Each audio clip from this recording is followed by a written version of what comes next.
Former Prime Minister Dr. Kenny Anthony questioned the need for the extension of the state of emergency.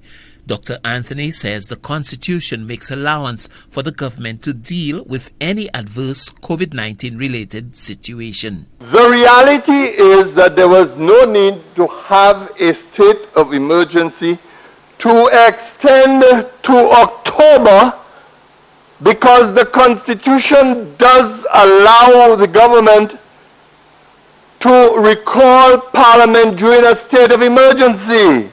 Prime Minister Alan Chasney, in providing justification for the extension of the state of emergency during Tuesday's sitting, said this would allow the government the flexibility to react to the COVID-19 situation on the ground. The only aspect of the COVID protocols that cannot be done under the COVID Act, Mr. Speaker, is in fact the curfew. Curfew can only be instituted through a state of emergency. Those, as I said, vaccination offers great hope, and I am optimistic that we will effectively turn the corner and the page on the pandemic this year.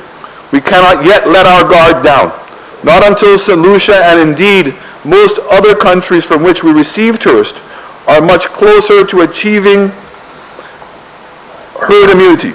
Dr. Anthony says given the reality of the upcoming general elections, the extension of the state of emergency raises serious questions. The government of St. Lucia could have simply have decided, extend the state of emergency, assuming that you go through the list of factors which I have identified, up to July 31st, and then should anything happen between July 1st and July 31st, ask the Governor General to reconvene because of the state of emergency to deal with any serious outbreak of the COVID pandemic.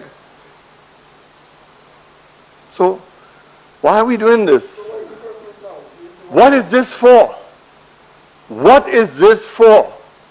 Does the evidence disclose that you're in such a crisis that you have to take the route of interfering with the fundamental rights of the citizens of the country for an extended period until October?